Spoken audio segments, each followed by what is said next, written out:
오늘 말씀은 후일에 너희 자손들이 묻거든 이라는 제목입니다. 요르단을 건넌다는 것은 무엇을 의미하는가? 우리는 신앙생활 하면서 자주 이런 표현을 듣죠. 요르단강을 건너면 천국에 간다.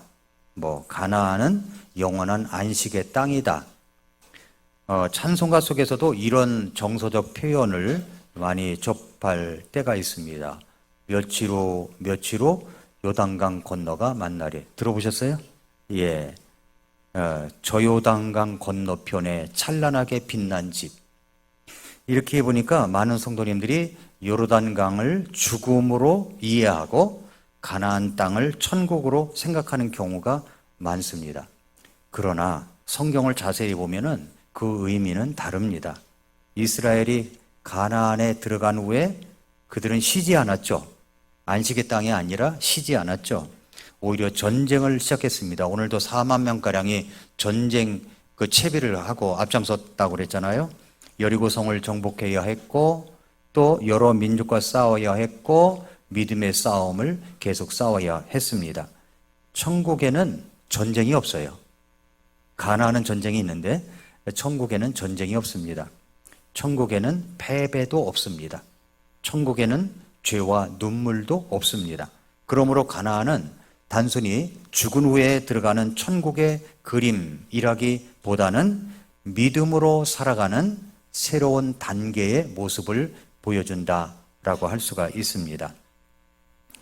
출애굽은 이제 구원의 시작이었습니다.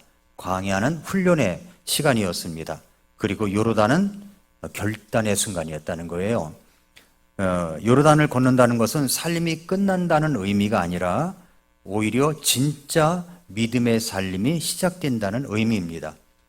하나님의 약속을 실제로 붙들고 하나님의 뜻을 이루며 믿음으로 싸우는 삶으로 들어가는 거죠. 그래서 여호수아 4장은 단순히 한 민족이 강을 건넌 사건이 아니라 믿음의 사람들이 새로운 영적 단계로 들어가는 장면을 보여주는 겁니다. 그리고 하나님은 그들에게 중요한 명령을 하나 내렸죠.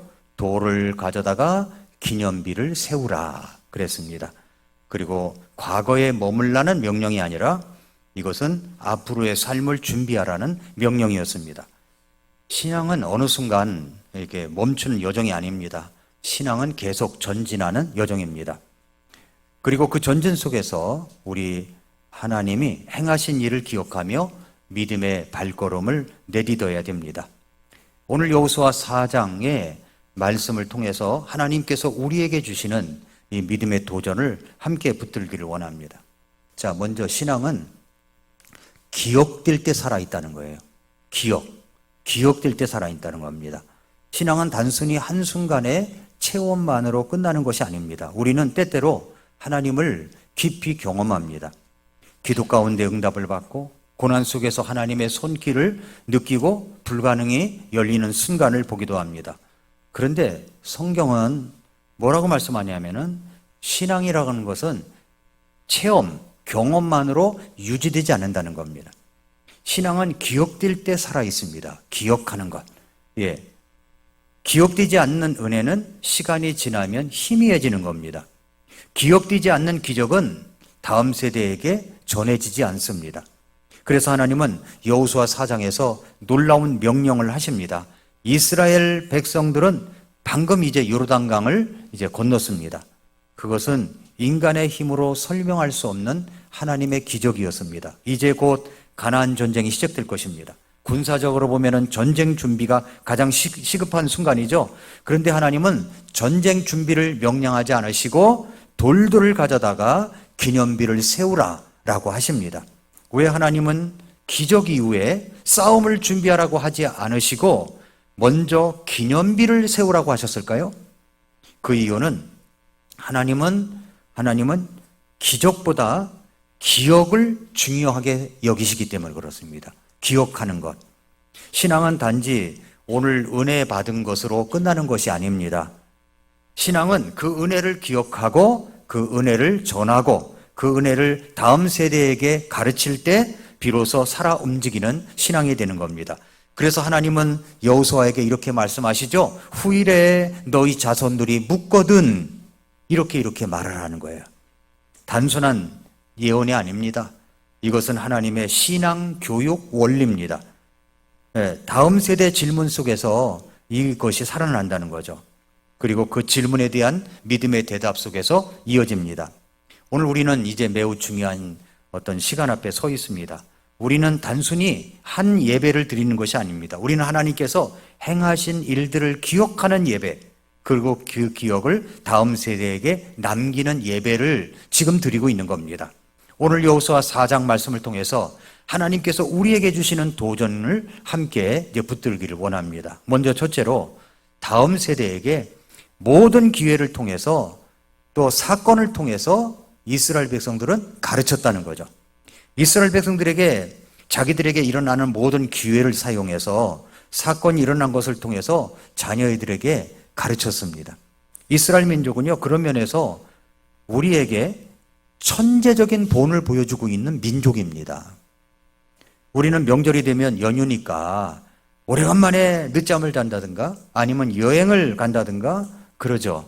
그러나 이스라엘 백성들은 명절이 돌아오면 자기들의 명절을 통해서 자녀들에게 정말 소중한 것을 가르칩니다.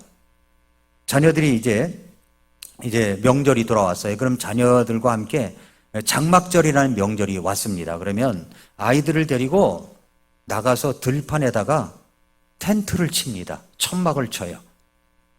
쉬운 일이 아니죠? 쉬운 일이 아닙니다. 그러면 자녀들이 묻겠죠? 아빠, 왜 이렇게 좋은 날, 쉬는 날에 우리가 이렇게 들판에다가 천막을 쳐야 돼? 라고 묻겠죠, 아이들이. 그러면 아빠가 대답합니다. 왜냐하면 옛날 우리 조상들이 광야 생활을 할 때 이런 천막을 짓고 하나님을 만났단다. 장막절, 6월절이 되었습니다.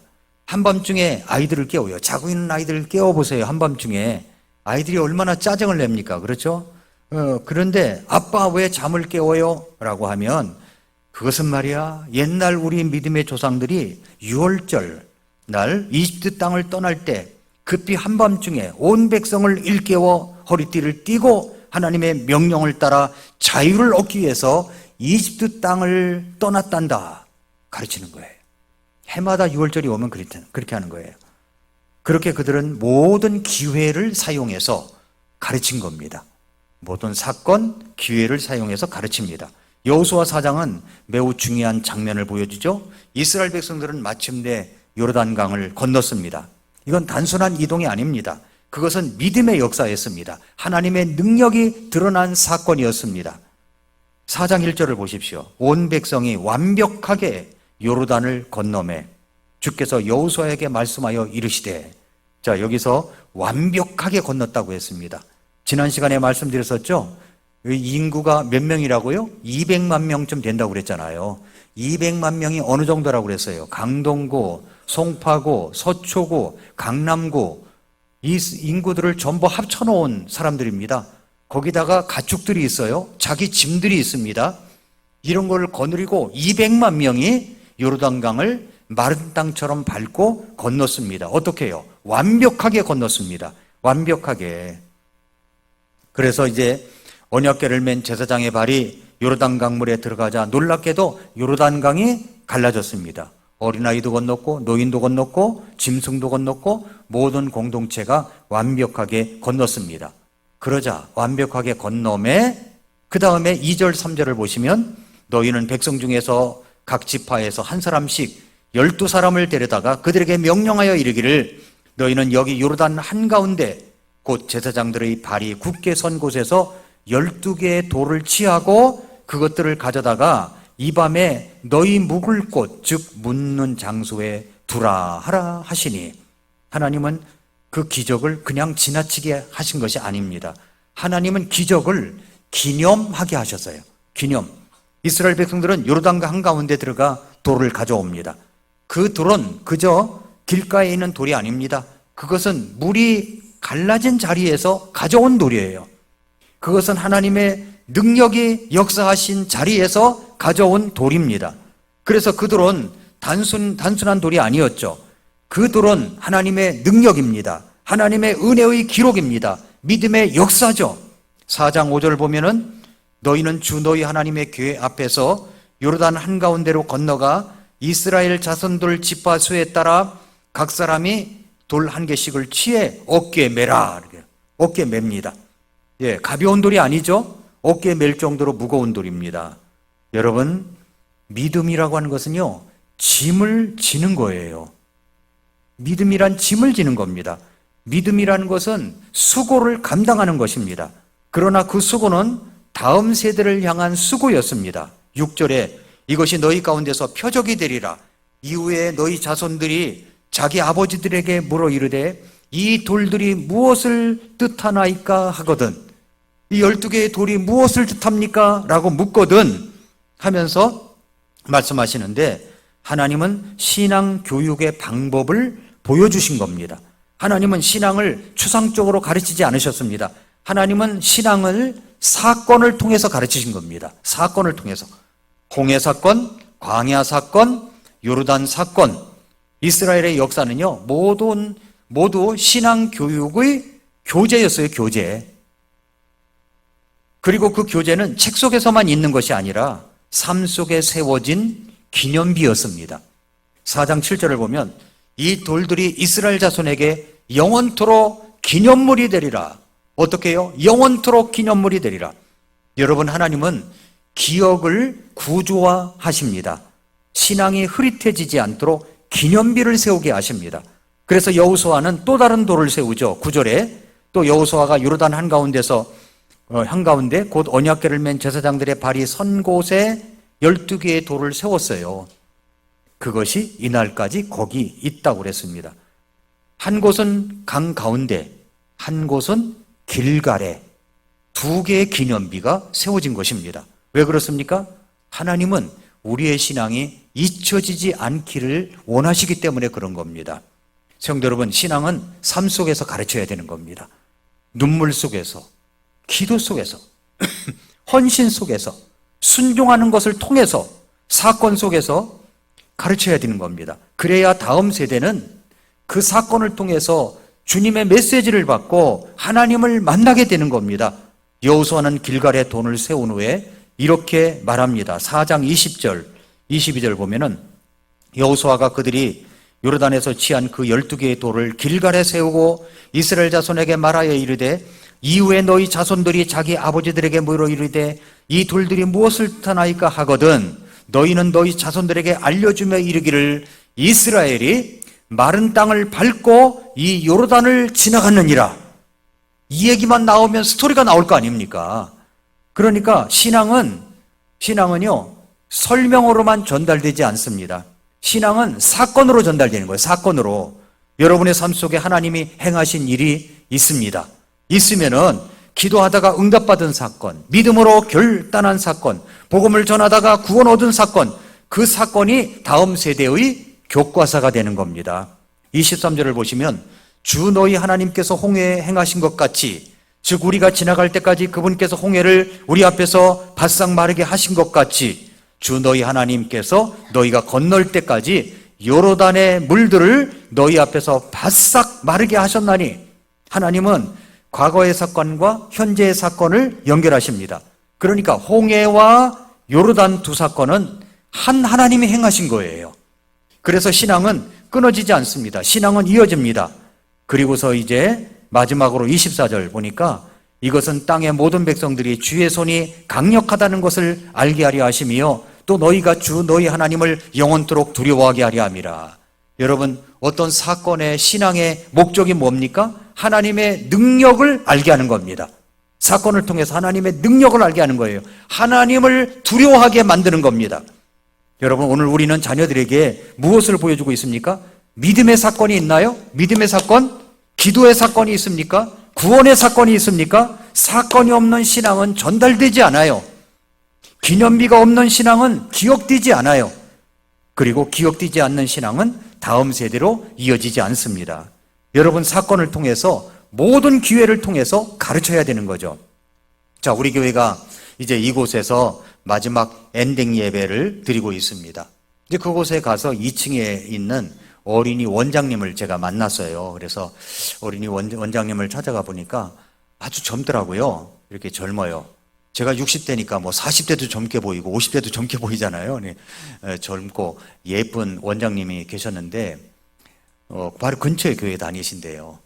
그런데 저한테 목사님 이곳에로 강동에서 오시는가 봐요. 그래서 그렇다고 하니까 그럼 성도님들이 다 따라오십니까? 아니 그럼요. 당연하죠.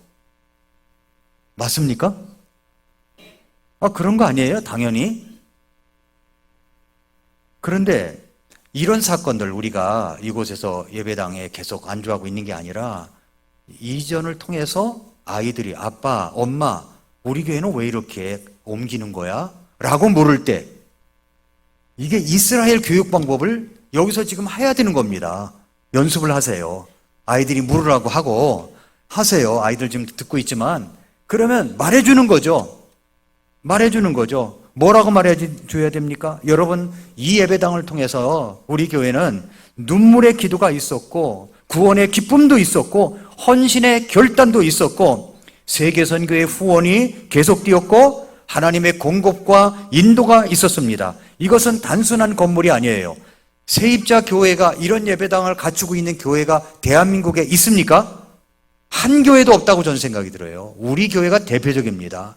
다른 데서 보면 깜짝깜짝 놀랄 사건이 여기서 있었던 거죠. 그런데 왜 옮기게 돼야 되는 거야? 단순히 야 말이야 교회 건물 헐어가지고 다시 짓는데 이게 아니라 거기에 의미를 주어서 아이에게 이야기해 줄 수 있을 때 이것은 이스라엘의 교육 방법을 도입하여 가르치는 겁니다. 그러면 신앙이 전수가 되는 거죠. 이어지게 만드는 거죠.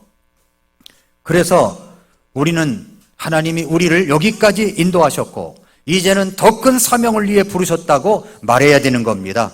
이것은 우리의 어떤 실패 이동이 아니라 믿음의 전진이라고 가르쳐야 됩니다. 개구리가 멀리 뛰게 해서 어떻게 합니까? 앞다리 쭉 뻗고 멀리 뛸 수 있어요? 뒤로 움츠려들었다가 멀리 뛰듯이 이런 도약의 기회를 하나님이 우리에게 주셨다고 가르쳐야 되는 거죠. 하나님의 꿈을 위한 순종이라고 가르쳐야 됩니다. 오늘 이 예배는 우리 공동체의 영적 기념비가 되어야 됩니다. 오늘 드리는 감사, 오늘 드리는 결단, 오늘 우리가 드리는 믿음, 이것은 다음 세대가 기억할 시간이 되어야 됩니다. 그런 사건이 되어야 돼요. 그래서 훗날 우리 자녀들이 물을 때 왜 그날 그렇게 눈물로 예배했습니까? 왜 그날 그렇게 결단했어요? 라고 물을 때 그때 우리는 말할 수 있어야 되는 겁니다. 이스라엘 백성들이 놀라운 것은요, 지금도 중동전쟁에서 결코 뒤로 물러나지 않는 것은 그들의 신앙교육 전수가 있기 때문에 그렇습니다. 우리 아이들도 마찬가지예요. 왜 유대인의 교육을 사람들이 그렇게 높이 평가합니까? 유대인의 탈무드에 보면 사람들은 세 시기가 중요하다고 합니다. 소년기, 청년기, 장년기예요. 그래서 그렇게 하면서 성숙에 이르게 된다고 하죠. 그런데 탈무드에는 이런 세 시기의 삶에 대해서 아주 흥미있는 이야기를 합니다. 소년기에 우리는 부모를 위해서 살고, 청년기에는 자신을 위해서 살고, 장년기에는 자식을 위해서 산다. 이런 말이 있습니다. 자, 여기에서 소년기는 누구를 위해서 산다고요? 부모를 위해서 산대요. 부모를 위해서. 왜 소년기는 부모를 위해서 사는 시기라고 말할까요? 소년기는 의존의 시기이기 때문에 그렇습니다. 의존. 소년기는 스스로 삶을 결정하고 책임질 수 있는 단계가 아닙니다. 보호를 받아야 되고요, 양육을 받아야 하고 교육을 받아야 됩니다. 즉 삶의 중심이 자신이 아니라 부모에게 있는 거죠. 부모의 가치관, 부모가 하는 선택, 그리고 부모의 삶의 방식이 아이의 삶을 결정하는 겁니다. 그래서 지혜의 전통에는 소년기를 뭐라고 했냐면 부모를 위해 사는 시기라고 표현한 겁니다. 또 부모의 기대와 가르침 속에서 형성되는 시기이기 때문에 그렇습니다. 소년기는 정체성이 만들어지는 시기입니다. 아이들은 자신의 생각보다 부모의 말과 행동을 통해서 세상을 이해합니다. 무엇이 옳은지, 무엇이 중요한지, 무엇을 위해서 살아야 하는지 이 모든 것을 부모의 삶을 보면서 배우게 됩니다. 그래서 소년기는 부모의 영향 아래 살아가는 거죠. 또한 신앙적으로 배움의 시기입니다. 소년기가 성경적으로 보면 소년기는 믿음을 배우는 시기예요.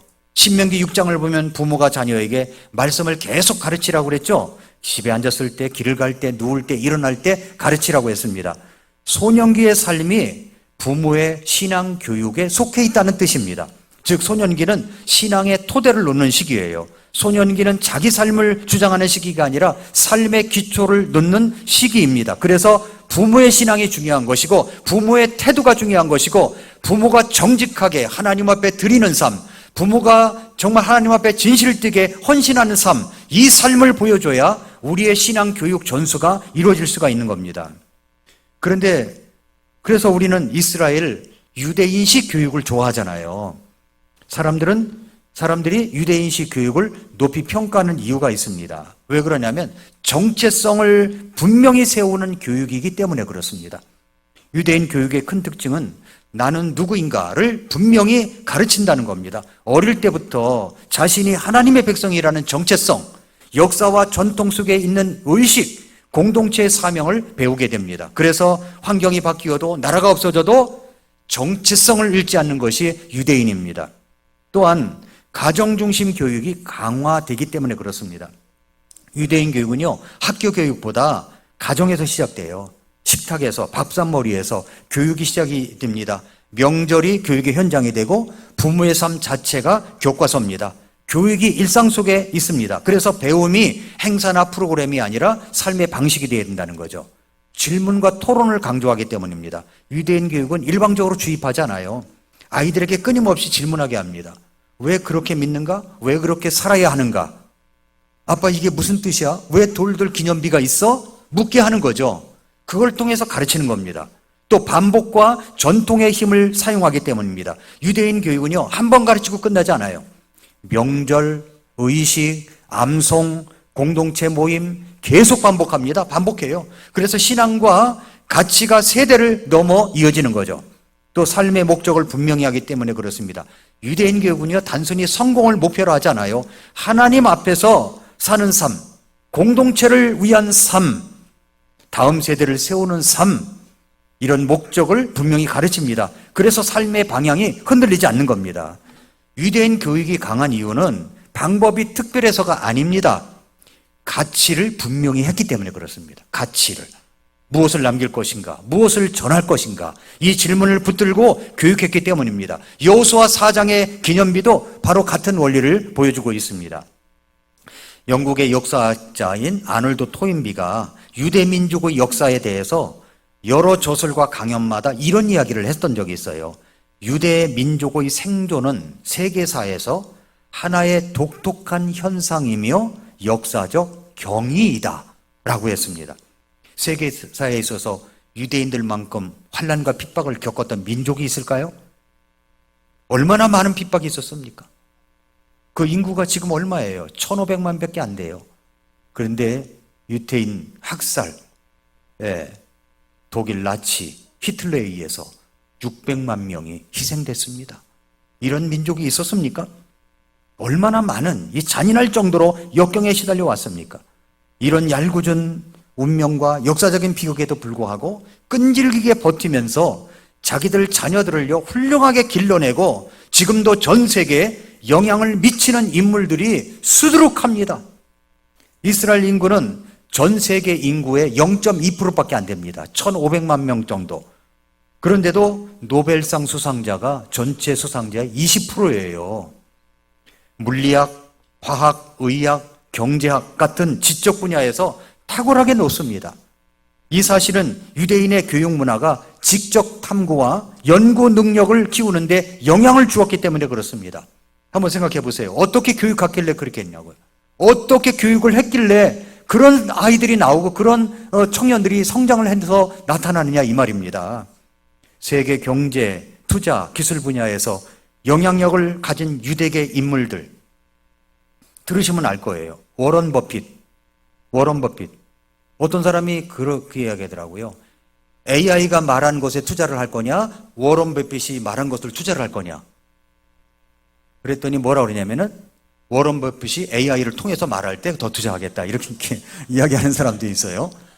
아무튼 워런 버핏은 빼놓을 수가 없습니다. 조지 소로스, 글로벌 헤지펀드 투자자, 마이클 블룸버그, 또 기술 창업 분야에서 구글 공동 창업자인 세르게이 브린, 델 컴퓨터 창업자인 마이클 델, 페이스북 메타의 창업자인 마크 저커버그, 스티븐 스필버그, 데이비드 게펜, 레리 앨리슨, 오라클 창업자입니다. 이런 사람들이 교육 문화와 삶의 태도가 어떤 결과를 낳는가를 보여주는 대표적인 사람들입니다. 이것이 전부 다 유대인식 교육을 받았기 때문에 그렇습니다. 유대인들은 어떻게 교육을 했다고요? 모든 기회를 사용해서, 사건을 사용해서 가르쳤다는 겁니다. 그러니까 우리도 그렇게 가르쳐야 되는 거예요. 강동구 성로동에서 드리는 마지막 예배, 단순한 이별의 시간이 아니라 믿음을 가르치는 사건으로 하나님을 증거하는 기념비로 세우기를 바랍니다. 그래서 저 뒤에서, 뒷문에서, 입구문에서 이쪽을 향하여 이쪽이 배경으로 해서 사진 한 장씩 찍으세요. 가족들과 함께. 그때 말이야, 우리는 이랬었단다. 나중에 하나님이 우리를 인도하시고 축복하시는 날, 그때 우리는 이랬었단다. 그때 우리는 믿음으로 한 발을 내딛었단다. 이렇게 가르칠 때 신앙이 전수가 되는 거죠. 달라지고. 이제 두 번째입니다. 다음 세대에게 하나님의 말씀을 통해서 가르쳤습니다. 이스라엘 백성들은 사건과 기회를 통해서 가르쳤을 뿐만 아니라 하나님의 말씀을 통해서 가르쳤어요. 다음 세대에게 신앙을 전할 때 단순히 사건만 사용하지 않았습니다. 말씀으로 설명했어요. 말씀으로 설명. 사건은 눈을 열어주지만 말씀은 믿음을 세워주는 겁니다. 그래서 하나님은 기념비만 세우게 하신 것이 아니라 반드시 말로 가르치라고 명령하셨어요. 4장 21절에 보면은 이스라엘 자손에게 말하여 이르되 이후에 너희 자손들이 자기 아버지들에게 물어 이르되 이 돌들이 무엇을 뜻하나이까 하거든. 여기 신앙교육의 원리가 들어있습니다. 잘 들어보세요. 자녀들이 묻습니다. 이 돌들이 무엇입니까? 그때 부모는 침묵하면 안 돼요. 그냥 일반적인 대답을 하면 안 됩니다. 대답을 해야 돼요. 그래서 4장 22절 너희는 너희 자손들에게 알려주며 이르기를, 저기 알려주며의 표시를 하세요. 알려주며 이르기를 이스라엘이 마른 땅을 밟고 이 요르단을 건너느니라. 여기 알려주며 라는 말은 매우 중요합니다. 신앙은 자동으로 전해지지 않아요. 신앙은 의도적으로 가르쳐야 됩니다. 알려줘야 돼요. 부모가 가르쳐야 됩니다. 지도자가 가르쳐야 됩니다. 공동체가 가르쳐야 됩니다. 사건은 아이들의 호기심을 일으켜요. 그러나 말씀은 그 호기심을 믿음으로 바꿔줍니다. 그래서 하나님은 기억하라고만 하지 않으셨습니다. 설명하라고 명령하셨어요. 알려주라고 하셨습니다. 신앙은 설명될 때 깊어집니다. 말씀으로 해석될 때 확신이 되는 겁니다. 여러분 상상해 보십시오. 길갈에 세워진 돌을 보면서 아이들이 질문합니다. 왜 돌을 세웠어요? 왜 여기 있어요? 왜 옮겨왔어요? 우리도 똑같이 아이들이 질문했겠죠. 왜 옮겨왔어요? 성도 여러분, 다음 세대의 질문은 신앙이 살아있다는 증거예요. 질문이 없는 교회는 위험합니다. 질문이 없는 가정은 신앙이 멈춘 가정입니다. 하나님은 질문을 통해서 신앙을 전하게 하십니다. 그래서 여호수아는 단순히 사건을 말하지 않습니다. 4장 23절에 보면은 주 너희 하나님께서 홍해에 행하신 것 같이 주 너희 하나님께서 너희가 건널 때까지 요르단의 물들을 너희 앞에서 바싹 마르게 하셨나니.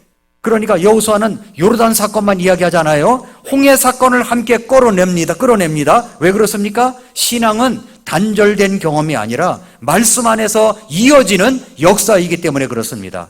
홍해와 요르단, 모세와 여호수아, 그리고 출애굽과 가나안 모든 사건은 하나님의 말씀 앞에서 하나의 이야기로 연결되기 때문에 그렇습니다. 이것이 성경적 신앙교육입니다. 사건은 흩어져 있어요. 그러나 말씀은 그것을 묶어줍니다. 그래서 신앙은 단순한 체험이 아니라 확신 있는 진리가 되는 겁니다. 24절 보면 이것은 땅의 모든 백성들이 주의 손이 강력하다는 것을 알게 하려 하심이요 또 너희가 주 너희 하나님을 영원토록 두려워하게 하려 함이라. 말씀 교육의 목적이 뭐예요? 두 가지입니다. 하나님을 알게 하는 겁니다. 하나님을 알게 하는 것, 주의 손이 강력하다는 것을 알게 하는 것이고 하나님을 두려워하게 하는 겁니다. 이 두려움은 공포의 두려움이 아니라 마음을 다하여 드리는 경외입니다. 신앙교육의 목표는 지식을 늘리는 게 아니에요. 하나님을 두려워하는 마음을 세우는 것입니다. 성도 여러분, 오늘 우리의 현실을 생각해 보십시오. 우리 자녀들에게 많은 것을 가르치지 않습니까? 공부를 가르치고 기술을 가르치고 세상 살아가는 방법을 가르칩니다. 그러나 가장 중요한 질문이 있습니다. 우리는 하나님의 말씀을 가르치고 있느냐 하는 것이죠. 신앙은 말씀으로 세워지지 않으면 결국 무너집니다. 감정은 사라져요. 경험은 잊혀집니다. 그러나 말씀은 세대를 뛰어넘는 겁니다. 그래서 하나님은 기념비와 함께 말씀 교육을 명령하신 것입니다. 성도 여러분, 다음 세대는 자동으로 믿음의 사람으로 되어지는 것이 아닙니다. 말씀으로 길러져야 돼요. 설명해야 됩니다. 그리고 반복해야 되는 겁니다. 그래야 그들의 신앙이 뿌리를 내립니다. 그래야 세상의 바람에도 흔들리지 않게 되는 것입니다. 보여주는 신앙만으로는 부족합니다. 설명해주는 말씀이 있어야 되는 겁니다. 마지막 세 번째는 다음 세대에게 일관성 있게 가르쳤습니다. 일관성 있게. 이스라엘 백성들이 다음 세대에게 신앙을 전한 세 번째 방법은 일관성이에요. 일관성. 자, 피아노를 배웁니다. 피아노를 배우면 일주일 공부한다고 제대로 칩니까? 바이올린을 배우는데 하루 이틀 연습한다고 연주를 잘합니까? 제가 기타를 배울 때 우리 이승규 집사님에 비하면 제가 세 발의 피지만 이 손가락이 딱딱하게 굳어져 가지고요 다 벗겨져요. 얼마나 아픈지 몰라요. 현악기가 그래요. 이런 고통을 몇 번 경험하고 나면 이것이 아무리 잡아도 감각이 없어져 가지고 잘 치게 되는 겁니다. 제가 생각할 때 그런 거예요. 여러분, 그렇습니다. 하루 이틀 연습한다고 되는 게 아니에요. 신앙도 그래요. 한 번의 감동으로 전해주는 게 아닙니다. 신앙은 한 번의 사건으로 세워지는 것도 아닙니다. 신앙은 지속적으로 반복적으로 일관성 있게 가르칠 때 비로소 다음 세대의 삶 속에 뿌리를 내리게 되는 겁니다. 여호수아 4장을 보면 하나님께서 돌을 세우게 하신 이유가 단순히 그날의 감동을 남기기 위한 것이 아니었습니다. 4장 6절 보세요. 이것이 너희 가운데서 표적이 되리라. 이후에 너희 자손들이 자기 아버지들에게 물어 이르되 이 돌들이 무엇을 뜻하나이까 하거든 물었는데 여기서 중요한 단어가 있죠. 이후에라는 단어예요. 이후에. 오늘만 아닌 거예요. 내일만도 아닙니다. 세월이 흐른 뒤에도 다음 세대가 자라난 뒤에도 그들은 계속 질문을 만들어낼 것입니다. 그리고 그 질문 속에서 신앙교육은 계속될 것입니다. 이것이 하나님의 방법입니다. 네, 신앙은 순간의 열정으로 유지되지 않아요. 신앙은 삶 전체의 방향이 일관성 있게 나아갈 때 유지가 되는 겁니다. 이스라엘은 광야에서도 하나님을 배웠습니다. 요르단에서도 하나님을 배웠습니다. 그리고 가나안 땅에서도 하나님을 배웠습니다. 신앙교육은 장소가 바뀐다고 끝나지 않습니다. 환경이 바뀐다고 멈추지 않습니다. 계속되어야 됩니다. 그래서 하나님은 기념비를 길갈에 세우게 한 겁니다. 길갈에. 4장 20절에 여호수아가 그들이 요르단에서 지한 그 12개의 돌을 길갈에 세우고, 길갈은요 모든 전쟁을 할 때 중앙을 침투했다가 돌아와서 길갈에 쉬고, 또 남부지방을 갔다가 침투해서 공격하고 정복하고 돌아와서 길갈에 쉬고, 북부지방에 공격해서 돌아와서 길갈에 쉬고, 길갈은 신앙의 센터였어요. 그곳에 가면 뭐가 보인다고요? 기념비가 보이는 겁니다. 하나님이 우리를 요르단강을 건너게 한 민족이야. 이런 자부심, 이런 자긍심이 있지 않겠습니까? 길갈은 새로운 시작의 자리입니다. 여러분, 사람들이 환경이 바뀌면 신앙이 약해져요. 직장에 들어가면 신앙이 흔들리고요. 학교에 진학하고 나면 신앙이 멀어지고요. 이사를 하면 신앙이 느슨해집니다. 그러나 성경은 분명히 말씀합니다. 참된 신앙은 환경에 따라 움직이지 않아요. 참된 신앙은 삶의 중심에 따라 움직이는 겁니다. 우리에게는 귀찮다고 생각하는 귀차니즘이 있어요. 귀차니즘. 그래서 우리 신앙 가운데 장애물 가운데 하나가 귀차니즘이에요. 사람은 신앙을 버리겠다고 결심해서 떠나는 경우보다는 귀찮아서 조금씩 느슨해지다가 멀어지는 경우가 대부분입니다. 기도해야 하는 것을 알면서도 오늘 좀 피곤하다. 말씀을 읽어야 되는 것을 알면서도 내일부터 해야지. 1일부터 해야지. 다음 주 월요일부터 해야지. 계속 넘어가는 거예요. 예, 예배의 자리를 지켜야 하는 것을 알면서도 아유 오늘만 쉬자. 귀차니즘이죠. 귀차니즘. 예, 귀차니즘이 삶의 중심이 되면 그 사람은 완전히 망가지게 되어 있습니다. 그렇습니다. 여러분, 신앙은 결단으로 되는 거예요. 그러나 신앙은 습관으로 유지되는 겁니다. 습관으로. 기도는 마음이 움직일 때만 하는 것이 아니라 삶의 리듬 속에서 자리 잡아야 됩니다. 예배는 시간이 남을 때 드리는 것이 아니라 내가 시간이 없어도 드려지는 것이 하나님을 경외하고 진정 하나님만이 하나님이시다고 하는 인정이 되기 때문에 어떤 경우든지 삶의 중심이 되어야 됩니다. 말씀은 기분이 좋을 때만 읽는 것이 아니라 매일의 양식이 되어야 되시 말입니다. 그렇습니다. 성도 여러분, 모든 것이 일관성이 있어야 되는 거예요. 여러분이 드리는 기도, 그리고 여러분이 드리는 물질도 하나님이 보시고 계시지만 자녀들이 보고 있어요. 아빠, 그게 뭐야? 할 때 가르쳐야 되는 거죠. 이것은 말이야, 하나님께서 우리에게 다 주신 것을 감사해서 11주도 드리고 감사도 드리는 거야. 그러면 그 아이들이요, 어렸을 때부터 배웁니다. 그러면 이 아이들이 커서도 하나님께 물질을 드리는 것을 전혀 어려워하지 않아요. 그러나 어른들은 힘들잖아요. 어른 때 믿으면. 왜냐하면 갈등이 되잖아요. 예. 정직하게 드리는 것보다는 내 필요를 채우고 나서 드리려고 하는 경우가 얼마나 많습니까? 그러나 정직을 가르쳐야 됩니다. 하나님 앞에서의 정직한 삶이 중요하다는 겁니다. 이스라엘은 요르단을 건넜습니다. 완전히 이제 새로운 땅에 들어왔습니다. 그러나 하나님은 그들에게 이렇게 말씀하신 거예요. 너희가 어디로 가든지 나를 기억하라. 너희가 어디로 가든지 나를 가르치라. 너희가 어디로 가든지 나를 두려워하라. 신앙은 그렇게 일관성 있는 삶이 되어야 하는 겁니다. 오늘 우리는 여호수아 4장의 말씀을 통해서 아주 매우 중요한 진리를 붙들었습니다. 이스라엘은 요르단강을 건넌 후에 곧바로 전쟁 준비를 하지 않았습니다. 먼저 뭐부터 했다고요? 기념비부터 세웠어요. 예, 기념비. 그들은 과거에 머물기 위해 기념비를 세운 것이 아닙니다. 앞으로 나아가기 위해서 기념비를 세웠습니다. 성도 여러분, 그래서 4장 7절에 이 돌들이 이스라엘 자손에게 영원토록 기념물이 되리라. 기념은 기억을 위한 겁니다. 기억을 위한 것. 기억은 믿음을 위한 것입니다. 그리고 믿음은 사명을 위한 것입니다. 우리의 삶에도 이런 기념비가 필요합니다. 마음의 기념비를 세우는 것입니다. 하나님이 여기까지 인도하셨다는 믿음, 앞으로도 인도하실 것이라는 확신, 다음 세대를 통해 더 큰 일을 이루실 것이라는 소망, 이 믿음의 기념비를 오늘 세워야 됩니다. 사랑하는 성도 여러분, 언젠가 우리 다음 세대가 물을 날이 올 겁니다.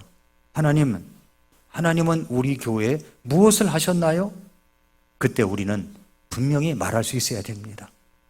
예, 하나님은 우리를 인도하셨다. 믿음의 선언, 감사의 고백, 사명의 출발. 그래서 돌을 세운 후에 그들은 전진에 나갔습니다. 성도 여러분, 이런 과정을 통해서 우리가 이런 것들을 통하여 남들이 경험할 수 없는 것들을 경험하고 있잖아요. 이런 경험을 통해서 자녀들에게 믿음을 전수하고 또 신앙을 세워가는 우리 교회가 되었으면 좋겠습니다. 하나님께서 우리 교회를 인도하시고 더욱더 성장의 동력으로 만들어 주실 줄 믿습니다. 강동구에서 만났던 영혼들이 있습니다. 이제는 송파구에 가면 송파구에 구령할 영혼들 많습니다. 우리는 그분들에게 복음을 전하고 교회를 세워나가고 믿음의 선언을 하고 감사의 고백을 하며 사명의 출발을 하는 우리 교회 모든 성도님들이 되실 수 있으시기를 축복합니다. 기도하겠습니다.